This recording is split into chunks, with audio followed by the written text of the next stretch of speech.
It began in the rain. The storm hammered the empty street, washing the city in silver and shadow. Street lights flickered like dying stars. The air tasted like electricity and fear. Aaliyah Morgan wrapped her thin, cleaning uniform tighter around herself as she hurried down the road, shoes soaked, curls plastered to her forehead. She was just trying to get home, another 12-hour shift behind her, another list of bills waiting. Then she heard it. A small voice, raw, cracking, desperate. "Mama, please, please save my dad." A child stumbled toward her out of the storm. A boy, maybe 6, rain streaming down his face like tears. His little fingers clutched her sleeve with surprising strength. Aaliyah blinked, breath-catching. "Baby." "I'm not." But the boy's eyes, the terror in them. She had seen that look before on people who still believed help could come if they begged hard enough. "Please," he whispered. He stopped moving. The world narrowed to that one sentence. "Show me," she said. The boy Malik grabbed her hand and pulled her toward a black luxury SUV sitting half-crooked on the curb, hazard lights blinking weakly through the rain. Inside, a man lay slumped across the leather seats. His suit is immaculate. His skin turned ashy. His lips are blue. His watch alone could have paid her rent for a year. But life is life, and Aaliyah still remembered how to fight for it. She pulled him flat, checked his airway, pressed her ear to his chest. Nothing. Her training rose automatic, muscle deep. Her hands began compressions, steady, focused, unyielding. "Come on, come back, breathe for him." Malik sobbed beside her, tiny fists pressed to his mouth. Rain blurred everything, the street, her vision, the line between hope and loss. Then, headlights, doors slamming, footsteps hammering the pavement. A wall of security guards surged toward them. They saw a wealthy man on the ground and a black woman bent over him. They didn't see her saving him, only what they feared. A hand yanked her backward. Another shoved her hard enough that she hit the road, palms scraping open. "What are you doing to him?" "No, she's helping," Malik screamed, voice shredding at the edges. "She's helping! Stop! She's helping my dad!"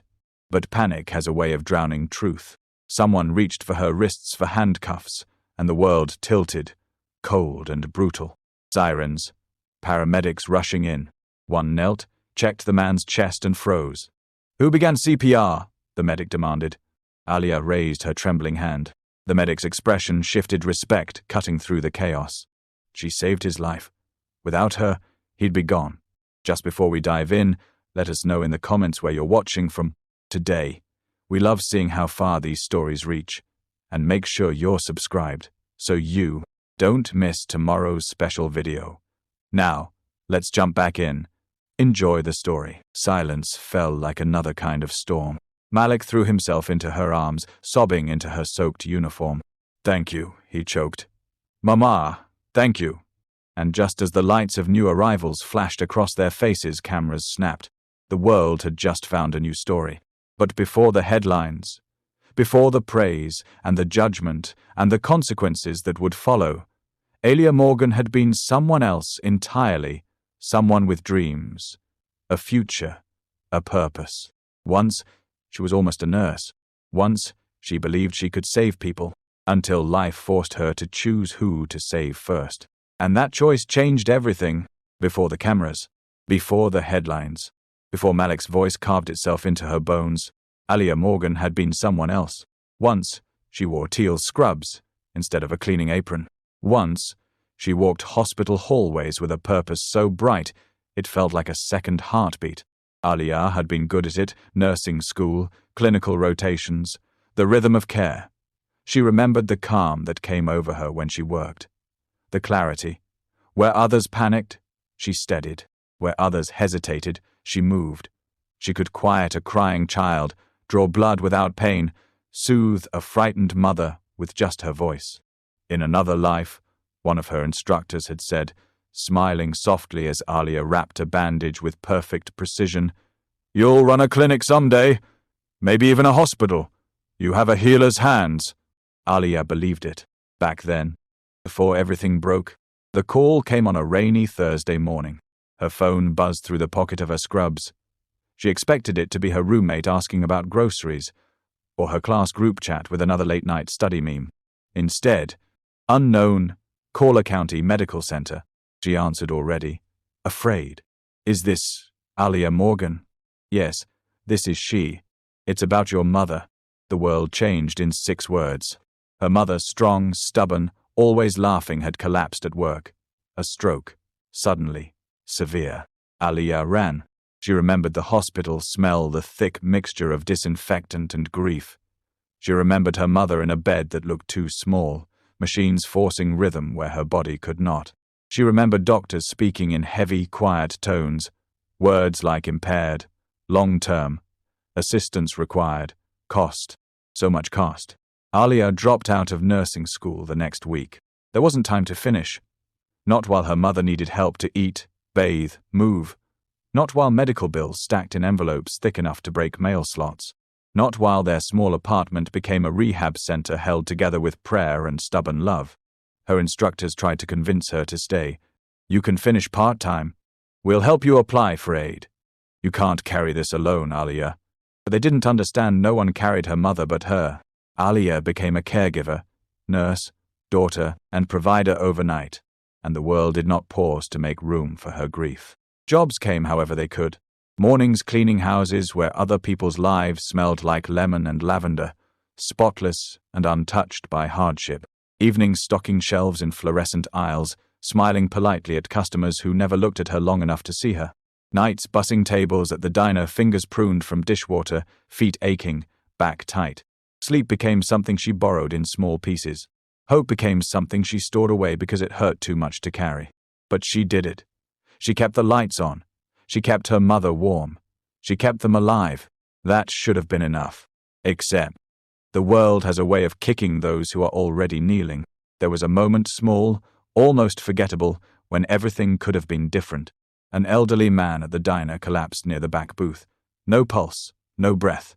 Panic erupted, customers shouting, someone fumbling with their phone, the manager frozen. Alia moved. She laid him on the floor, tilted the chin, checked his airway, began compressions with perfect rhythm. She didn't think so. She remembered. Someone filmed. Someone else called 911. Paramedics arrived. The man survived. His wife sobbed thank you into Alia's shoulder, shaking so hard Alia held her upright. But when the diner manager filed his incident report, he didn't mention the save. He mentioned liability. A server performing medical procedures without certification could open us to litigation, he explained stiffly, like reciting a policy manual. Alia stared at him. I saved his life. And that's admirable, he said. But it's still a violation. We have to let you go. She lost her job because she helped. And that was the moment she learned something bitter. Good deeds were not always good enough.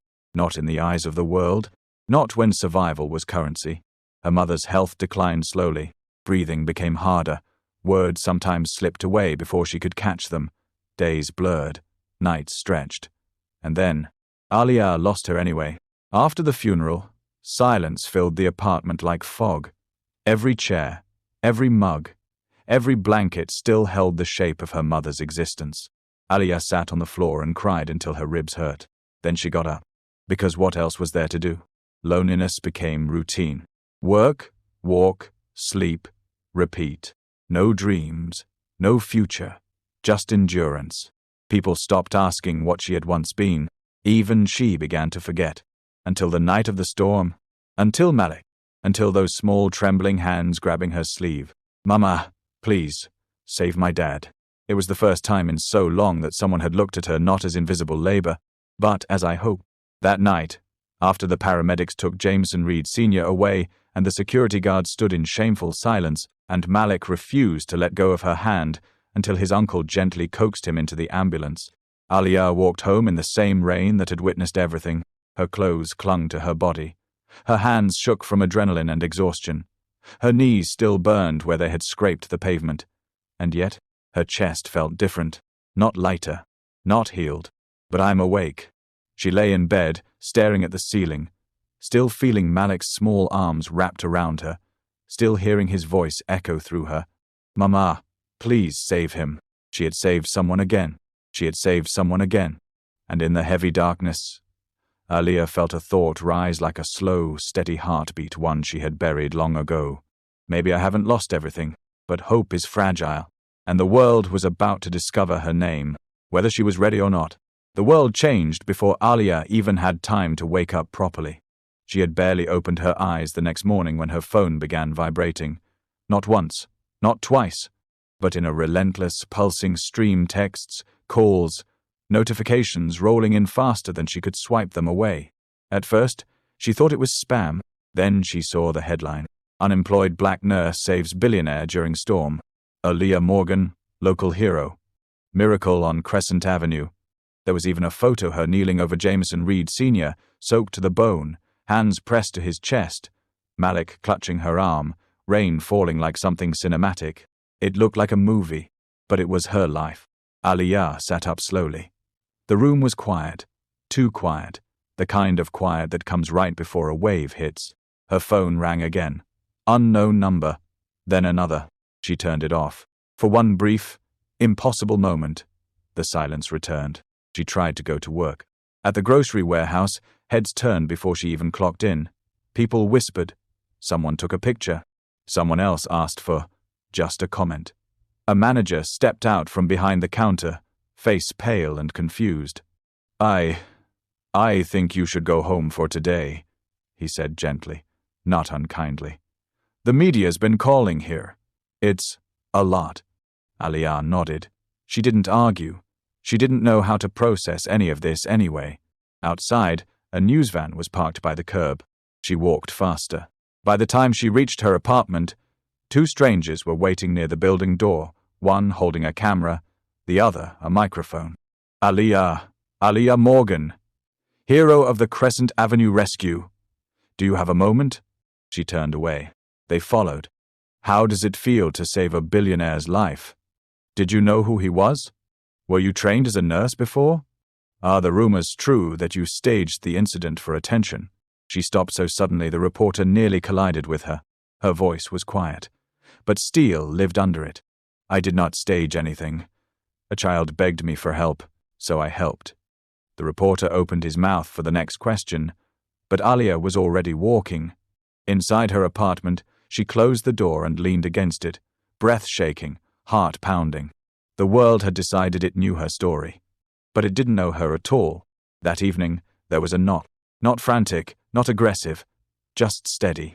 Aliyah considered not answering, but something in her chest tugged. She opened the door. A man stood there, tall, clean lines, calm posture, suit without ostentation. His expression was composed but not cold, eyes that held exhaustion and sincerity. Aliyah Morgan? He asked. Yes. I'm Jameson Reed Jr., the eldest son, the one who ran the empire, the one with power in every newspaper headline, the one the world bowed toward without realizing it. But here he was just a man holding his coat in the rain, his tie loosened, his voice quiet. May I come in? He asked. Aliyah hesitated, then stepped aside. He didn't look around the apartment with judgment. He didn't flinch at the peeling paint, the tiny kitchen, the worn sofa. He stood as though he were in a boardroom or a marble foyer, as though every space was worthy of dignity. I came to say, thank you, he said simply. Aliyah blinked. The last time she had seen security guards from his family, she had been shoved to the pavement. Jameson Jr. noticed the shift in her expression. His jaw tightened not in defense, but regret. I also came to apologize. He said it like he meant it. Every syllable is clear. What happened to you during the rescue was unacceptable. My father was dying, and instead of recognizing the one person saving him, we treated you like a threat.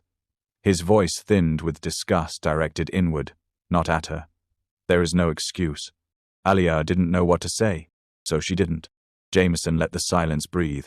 Then a small voice broke it. Aliyah? Malik appeared from behind him, half hiding, half watching her with the same wide eyes from the storm. His hair was brushed. His clothes were dry this time, but the trembling softness in him was the same. He ran to her, wrapped his arms around her waist, held on.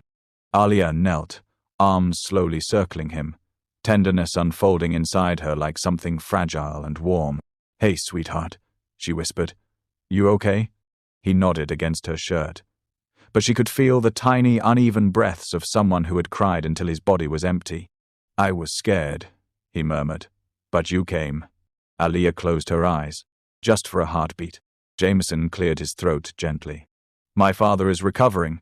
The doctors say the CPR you administered prevented catastrophic damage. They called it precise and exceptionally timed." Aliyah's gaze flicked up. Her hands had remembered what the world tried to take from her. Jameson continued, "I understand you had to leave nursing school. I know the circumstances were unfair," he exhaled softly. "If you'd be willing, our family would like to sponsor your return. Full tuition, books, licensing, whatever you need." The words did not land softly. They struck hard. Because hope, when it arrives unannounced, can feel like a trick. Aliyah shook her head, barely speaking. "Why? Why would you do that for me?" Jameson didn't look away. "Because you saved my father's life. Because you deserve to finish what you started. And because sometimes the right thing is simple. No conditions. No strings disguised as kindness. No pity. Just a door opening where the world had slammed them shut." Aliyah felt something shift inside her chest. Not joy. Not yet. But possibility. She looked down at Malik, still holding her hand. Then back at Jameson. "Okay," she whispered. "Yes." Jameson nodded once, relief, and something like respect settling into his features. But outside, across the street, a black sedan idled.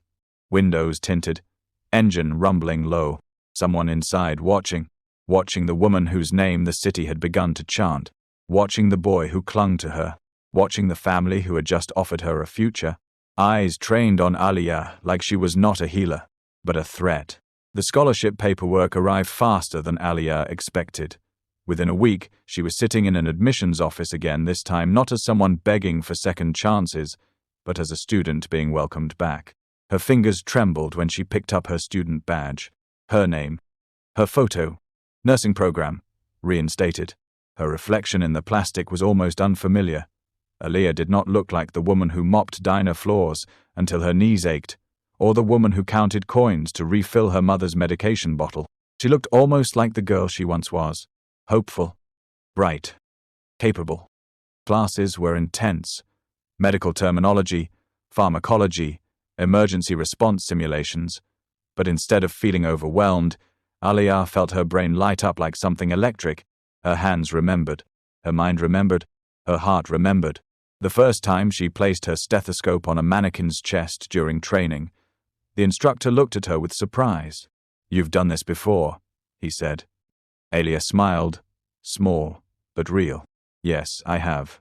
When she walked across campus, students whispered sometimes, not with ridicule, but with awe. "That's her. The woman who saved the billionaire. She's back in nursing school." Strangers wanted to shake her hand. Professors offered resources. Volunteers asked her to join study sessions. For the first time in years, the world felt like it was opening instead of closing. Jameson Jr. remained present, but quietly, respectfully. He didn't hover. He didn't direct. He simply supported me. One afternoon, he invited her to a luncheon, nothing extravagant, held in a local cultural arts center that had been converted into a meeting space. The room was filled with doctors in rolled-up sleeves, non-profit organizers, neighborhood elders, and community advocates. No media, no ostentation. Just people who wanted to build something. "We're planning a free clinic," Jameson explained as he guided her inside. "One that focuses on preventative care, mobile units, community outreach, affordable prescriptions. We want it staffed with local practitioners who know the people they serve." Aliyah blinked. This was not charity. This was empowerment. "You want me to help design it?" she asked. "No," he said. "We want you to lead it." Her breath faltered. "Me? You understand the gap, the system, the cost of being unseen. You've lived it. That perspective is invaluable. And," he paused, "you have people's trust." Aliyah didn't respond immediately. She felt the weight of it. Responsibility. Purpose. A future. Malik, who had come along and was drawing in the corner of the room, glanced up at her and smiled. Aliyah softened. "Yes," she said at last. "I'll do it." The applause was gentle, warm, not celebratory, but welcoming, as though she was returning to a home she didn't know she had. But not everyone celebrated. Across the city, in a corner office at the top of a glass tower, Calvin Mercer read the news with a slow, controlled exhale. He was a man who believed hospitals were profit first, care second. He funded campaigns, owned private health networks, lobbied quietly but powerfully.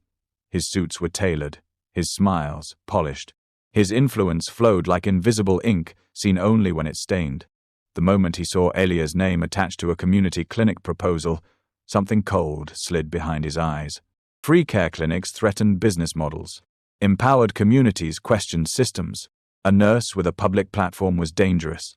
He leaned back in his leather chair, fingers steepled. "Interesting," he murmured to the darkened room. His assistant stood nearby, tablet in hand.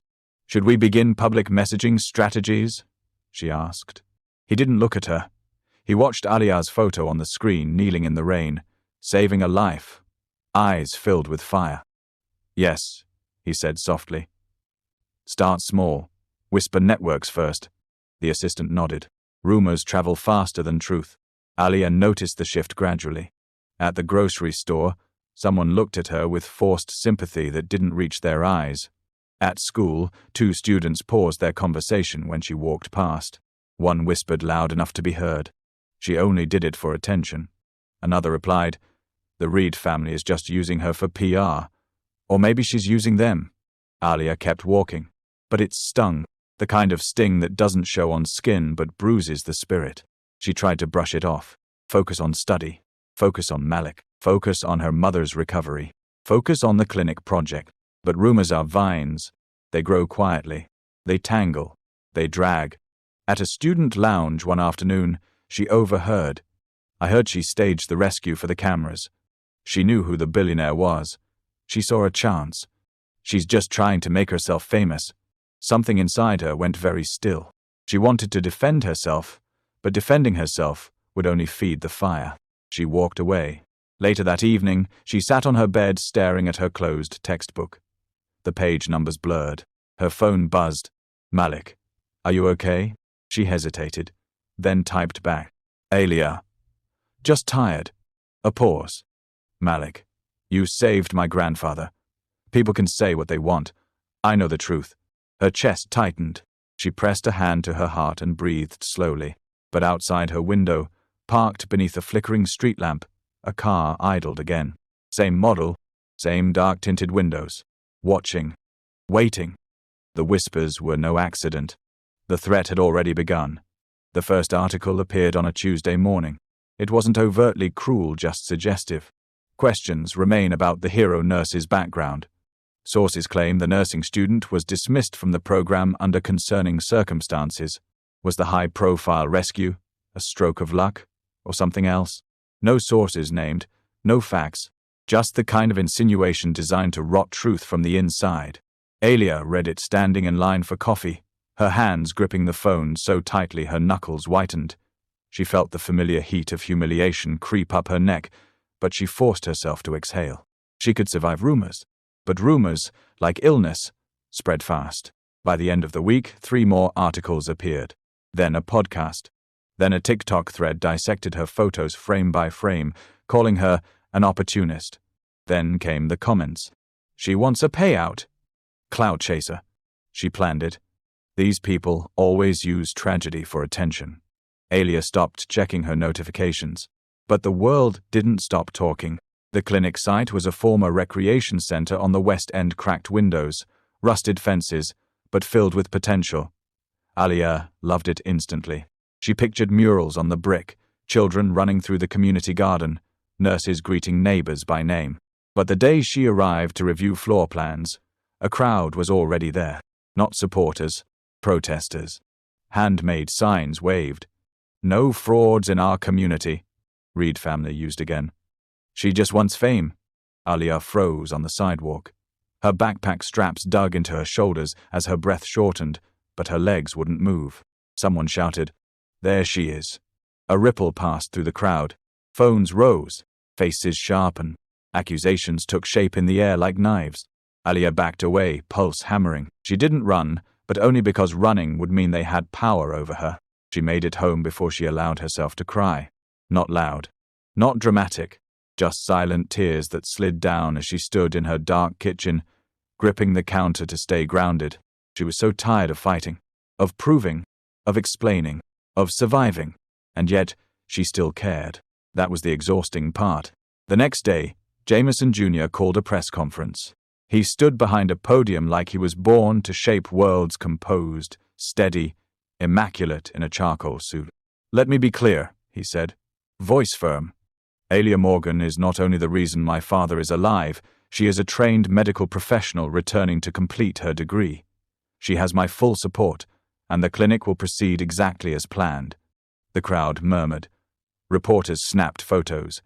Cameras flashed. But the real explosion came online. They didn't say, "Jameson defends her." They said, "Jameson defends her again." Why is he so invested? Look at the way he looks at her. Are they together? Suddenly the narrative shifted again. She's sleeping her way into power. She's manipulating him. Of course, a billionaire would fall for a sob story. Alia read those comments too, and her confidence, once growing, bright, tender, began to fracture. The worst moment happened at Malik's school.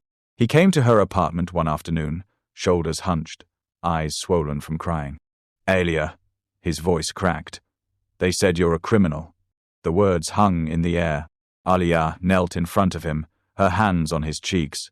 He was trying so hard to be brave, to hold himself together the way the world kept forcing him to. "What happened?" she whispered. "They said," Malik swallowed hard. "They said you tricked us, that you lied about saving Grandpa, that you—" His voice broke and tears spilled again. "They said you're dangerous." Alia's chest splintered, not for herself, for him, for his soft heart, his small, still healing world. She pulled him into her arms and held him while he cried quiet, body-shaking sobs, the kind that came from betrayal, not pain. "I'm here," she murmured into his hair. "I'm not going anywhere, I promise." But she wasn't sure she could promise anything anymore. That evening, when she finally gathered the strength to return to the clinic site just to check progress, to prove to herself she could still face it, she found the building dark and empty. No workers, no volunteers, just silence. And on the front wall, sprayed in thick black paint, letters dripping under the streetlight. "Stop her." The words stretched across the brick like a wound, fresh, ugly, threatening. Alia stood frozen, her breath fogging in the cold air, her heart pounding so loud she could hear it in her ears. This was no longer gossip, no longer rumors.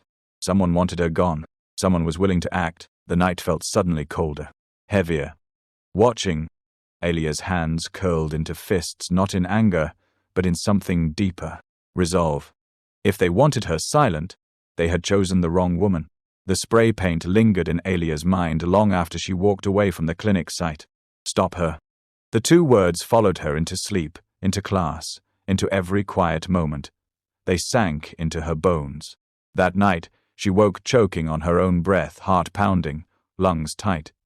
She sat up in bed, bracing her hands against her chest as panic swallowed her, raw and sudden. She couldn't breathe. She couldn't think. She couldn't escape. She pressed her fist against her sternum, forcing herself to feel something real, something solid. "You're okay," she whispered to herself. "You're okay." But the voice in her head was louder. "You are being hunted. You can't win. You should never have tried." Alia curled forward, pressing her forehead to her knees, and waited for the storm in her lungs to subside. When it finally eased, she was left exhausted, empty, fragile.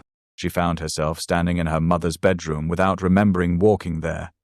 The room was dim, nightlight still glowing in its soft, amber cradle. Her mother lay sleeping, breath slow, steady, peaceful. Alia sank into the chair beside her bed. "Mom," she whispered, voice trembling. Her mother didn't wake. The stroke had left her speech tangled, memory loose, awareness unpredictable, but her presence was still her mother all the same. Alia rested her head on the blanket, cheek pressed to her mother's side. "I don't know if I can do this," she admitted. "I thought coming back to school, the clinic, maybe I could matter again. Maybe I could fix the pieces. But now..." The silence in the room held her words instead of rejecting them. People think I'm lying, that I'm selfish, that I want something I don't. She swallowed hard. They're saying I don't belong here. Her mother's fingers twitched faintly, just enough to rest against Alia's hair. A touch she barely remembered. A comfort she didn't know she still needed. Tears spilled silently. The world outside could doubt her, attack her, twist her.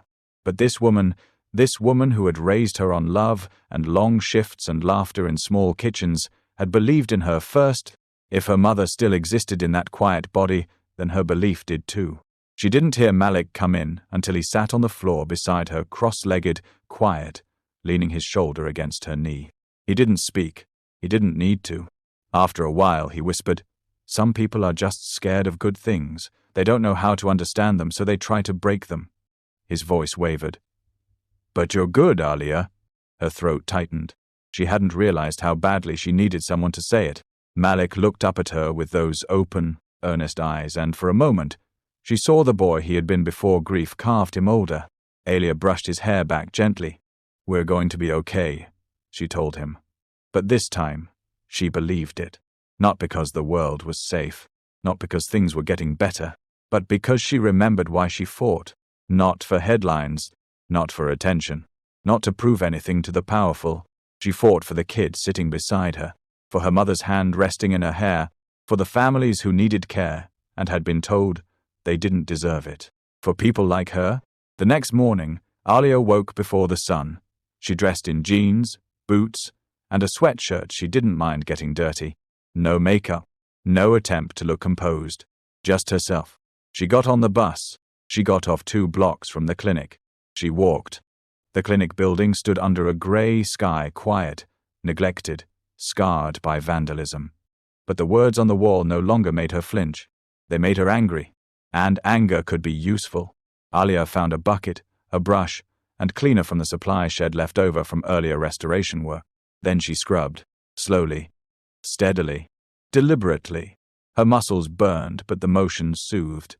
The scent of solvent stung her nose, but her breathing was steady. She wasn't erasing fear. She was reclaiming space. Footsteps approached behind her. She didn't turn, not yet. But when she finally did, Jameson stood a few feet away. He didn't speak immediately. He didn't question. He didn't rush in to fix anything. He simply picked up another bucket and a second brush and began to clean beside her. The two of them worked in silence, side by side, strokes steady, deliberate, united. Alia didn't thank him. He didn't ask for credit. They didn't need words. When the last smear of paint disappeared, Alia stood back. Her hands were raw, her arms shook, but the wall was clean. Scarred but clean. She exhaled slowly. The fear was still there, but it no longer owned her. The world was still hostile, but she was no longer alone. She wasn't healed. She wasn't safe. She wasn't finished. But she was here, standing, refusing to disappear. And that was enough for now. The clinic smelled of fresh paint and sawdust, signs of progress, of building, of becoming. Alia stayed late that night, cleaning brushes, sorting supply donations, trying to ground herself in motion. Malik was home with a neighbor. Her mother was safe, sleeping soundly. For the first time in weeks, the world felt quiet. She locked the front door as the sky darkened into deep blue.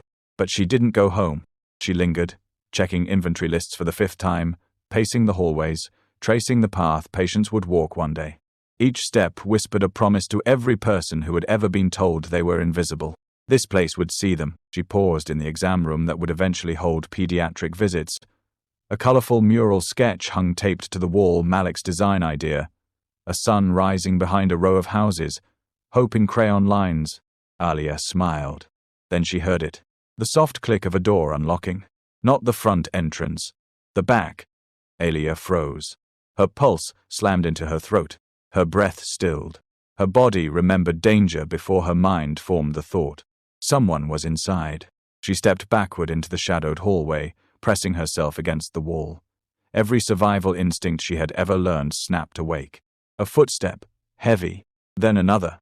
Alia's hands shook, fumbling for her phone, but she'd left it plugged in across the room. She swallowed hard. Think, move, quiet. The intruder reached the hallway. A man, tall, Gloved. Carrying something metal crowbar? No, a pry bar. Longer. Prepared. Her stomach dropped. He wasn't here to steal. He was here to destroy. The clinic. Her work. Her name. Her life. The man's voice crackled through a radio clipped to his chest. Site's empty. I'll wreck the cabinets and break the plumbing first. Make it look like vandalism. A second voice crackled back. Do it fast. Mercer wants it handled tonight. No loose ends. Mercer. Hearing the name spoken aloud felt like a blade sliding across her skin. This wasn't paranoia. Wasn't rumor. Wasn't fear. Imagined. It was engineered. And it was happening now. Her heartbeat roared in her ears. The intruder began smashing cabinets, splintering wood, ripping open drawers. Aaliyah darted back into the small administrative room and scanned for anything. Anything. Her fingers found the security panel by instinct. The emergency alarm was covered with a clear plastic guard labeled, "Hold 3 seconds to trigger." Her hand hovered. If she hit it, he'd know she was here. If she didn't, the clinic would be gone. She braced herself, inhaled sharp through her nose, and slammed her palm down. 1 second. The man shouted, "What the?" 2 seconds. He started running toward her. 3. The alarm exploded into the air, sirens flooding the building. Aaliyah bolted. The intruder lunged, grabbing the back of her sweatshirt, yanking her off balance. She hit the ground hard, palms stinging. Should have stayed quiet, he snarled, wrenching her arm. Aaliyah twisted, using her nursing training not to fight, but to break hold. She drove her elbow back, catching his ribs. He loosened. She scrambled. He caught her again. Mercer said, "Make it look like an accident." Shame. Her vision blurred with panic, but she forced her breath steady. "You've saved lives. Now save your own." A crash outside the building. Tires. Voices. Footsteps. Then, "Aaliyah," Jameson's voice. Security footsteps thundered through the halls. The intruder jerked upright, reaching for a blade now. Desperate, Jameson came around the corner at full speed, and security followed, tackling the man to the ground. The hallway erupted in chaos shouts, struggling limbs, the clatter of metal hitting tile. Aaliyah scrambled back pressed to the wall, chest heaving. The intruder roared. "Mercer said she'd fold! She was supposed to break!" The words echoed. The security lead froze. Jameson froze. Every camera in the hallway recorded. Aaliyah watched realization settle over Jameson like winter. Mercer had arranged it, had ordered it, because of her.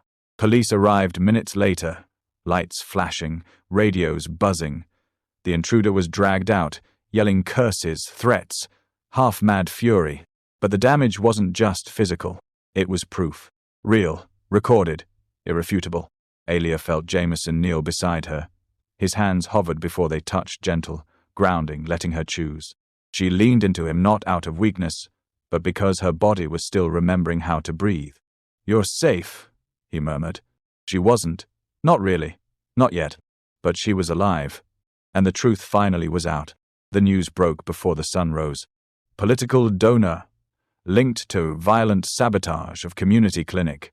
Mercer associate arrested for break-in and attack. Hero nurse targeted in coordinated smear effort. For the first time, the headlines told her story without twisting it. The same anchors who once speculated about her motives now called the attack disturbing, calculated, deeply revealing about systemic power imbalances. The same commentators who once suggested she was seeking attention now spoke with outrage, even shame. Public opinion did what it always does. It shifted, but something in Aaliyah had shifted too. She was no longer the woman who wondered if she deserved her dreams. She had nearly lost everything and chose to fight anyway. Her hands still trembled. Her chest still ached. She was still afraid. But fear was no longer the thing that defined her. She stood in the lobby of the clinic the next morning as sunlight poured through broken windows, illuminating dust in gold threads. This place had been targeted, attacked, threatened, but it was still standing. So was she. The morning after the break-in, the city woke to a different story than the one it had been fed for weeks. Every news station, every online feed, every radio segment in morning traffic. The security footage played on loop. A man breaking into a clinic, destroying cabinets, speaking Mercer's name out loud. saying the attack was planned. A black woman, small, tired, terrified, trying to protect the only lifeline a neighborhood had ever been offered. Alia watched it all unfold from her kitchen table. Malik curled against her side with his tablet, his little hand gripping hers like an anchor. The world had been cruel these past weeks, but right now, the world was watching the truth. A reporter's voice echoed from the television. It is now confirmed that the sabotage was not an act of random vandalism, but a targeted attack orchestrated by political influencer and hospital investor Calvin Mercer. Public outrage continues to grow. Malik looked up at her, face serious the way only children can be. "Miss Alia," he whispered, "they know now." She didn't trust her voice enough to answer, so she just nodded. Because yes, finally they knew. By noon, her phone wouldn't stop buzzing. Donation notifications, messages from strangers calling her brave, support letters from nurses, mothers, single parents, clinic volunteers, medical students, community organizers. Small amounts, big amounts, amounts with simple messages attached. "We believe you. Keep building. We need this clinic. Thank you." The clinic fund doubled in a day, tripled by the next afternoon. People were tired of corruption, tired of barriers to care, tired of seeing communities like theirs overlooked, dismissed, ignored. Her clinic wasn't just a building anymore. It was a statement. We deserve to live. Calvin Mercer, once untouchable, found himself under a very different kind of spotlight. Journalists uncovered emails, funding trails, shell companies, old threats, lawsuits he'd buried. The city opened a formal investigation. Donors pulled out. His own allies began distancing themselves. For the first time, Mercer looked small, not powerful, not strategic, just frightened. Alia didn't celebrate his downfall. She didn't have space in her heart for that. She just breathed. Deep. Steady. Because the weight of being hunted had finally lifted. The day Jameson Reed Sr. came to see her, the clinic was still under repair. Sunlight streamed through large windows, illuminating tarps and ladders and the promise of something new. Alia didn't expect him to be tall, or quiet, or gentle in the way some men are who know what it feels like to nearly lose everything. He walked slowly, still recovering, but when he saw her, his steps grew sure. She almost stood, almost apologized for something she didn't owe. But he shook his head, softly. "No, stay, please." His voice was warm, tired, real. He sat across from her. Malik climbed into his father's lap without hesitation. The boy had never cared about wealth or power or headlines. Only love, only safety, only truth. Jameson Sr. reached for Alia's hand, not the way rich men do, as a gesture of ownership or thanks owed, but as one human to another. "There are no words for what you did," he said. "Not just for me, but for my sons, for my family." Alia swallowed hard. Her throat tightened. "I just did what anyone would do." He smiled, small, knowing, sad. "No," he said quietly. "Most people would have walked past. Most people are afraid to care." He paused. "You didn't look at me and see a billionaire. You saw a person. And you saved my life." Tears rose unexpected, uninvited. She turned her face, but he didn't let her hide. "You deserve your future back," he said. "And we would be honored to help you build it." He handed her a folder. Simple, unadorned. Inside was her reinstated nursing eligibility, expedited through every bureaucratic barrier that had once held her hostage, and a letter confirming full scholarship support from tuition to clinical placement to licensing exam costs. Alia didn't cry often. Life had beaten that out of her. But she cried then quiet, shaking, grateful. Malik reached across both of them, placing his small hand over theirs. "Family," he whispered. The word hit harder than any apology or award ever could. "Family." Alia cupped his cheek, her voice soft and steady. "Yes, baby, always." Her certification exam came 2 months later. She studied between clinic planning meetings, part-time shifts, and visits to her mother. She studied late at night, under the soft hum of kitchen lights, while Malik colored pictures beside her. The morning of the exam, she stood in front of the mirror. She didn't see the girl who once had dreams stolen from her. She saw the woman who took them back. Her hands didn't shake when she signed her name, and when the results arrived, when the word passed shone bright on the screen, she didn't scream, she didn't collapse. She just smiled. Slow, sure, certain. She had earned this. Not through charity, not through pity, not through accident, through work, through love, through refusal to disappear. That evening, she walked into the half-finished lobby of the clinic, where Malik waited with a small banner he'd made with markers and glitter glue.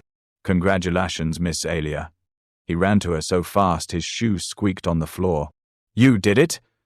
You're really a nurse again." She scooped him into her arms, heart full. "I always was," she whispered.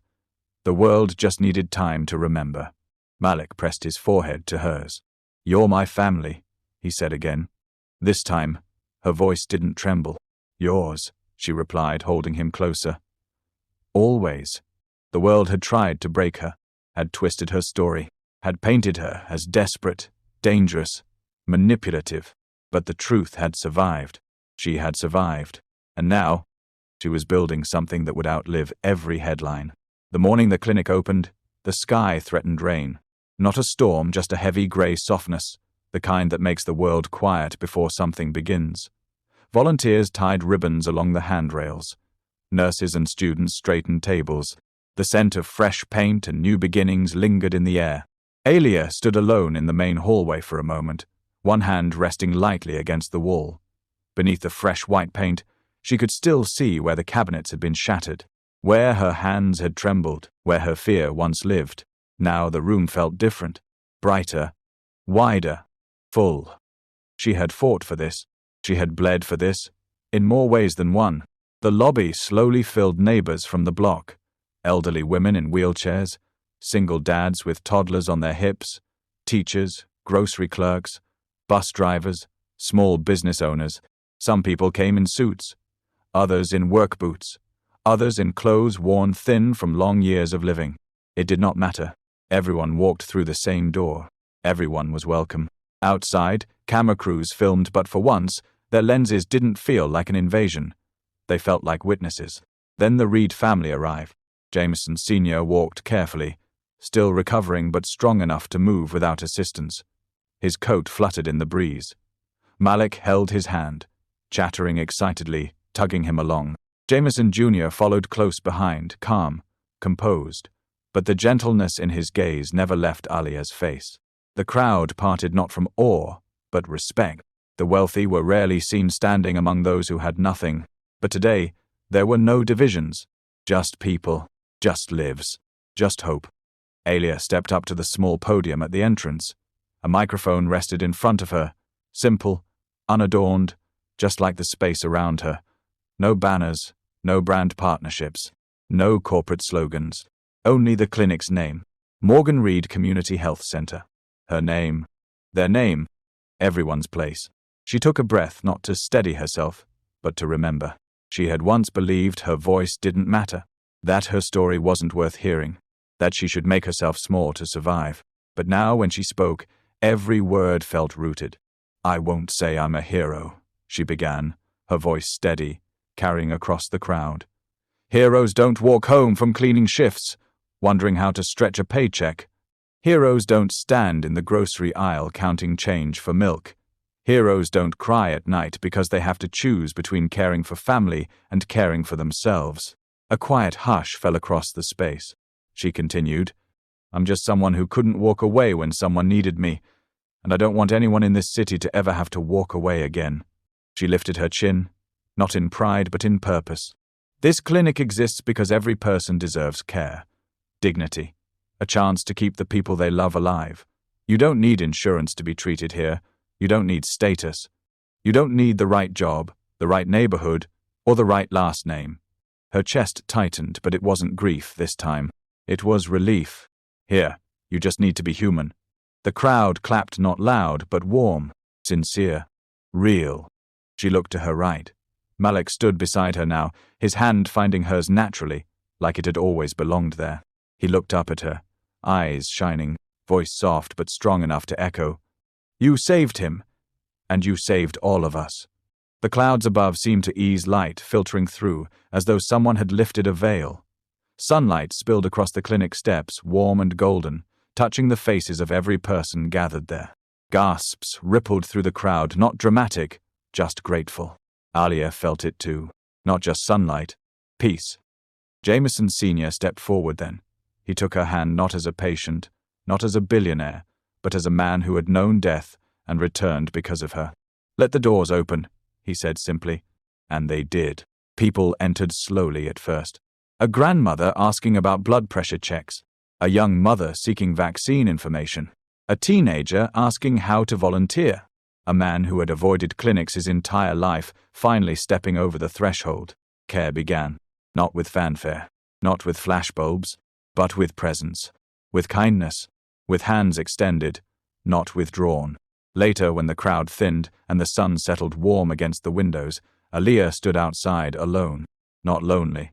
Just taking it in. The mural Malik had drawn now painted across the clinic wall houses, rooftops, and a bright sun rising behind them. Hope in color. Real. Vivid. Earned.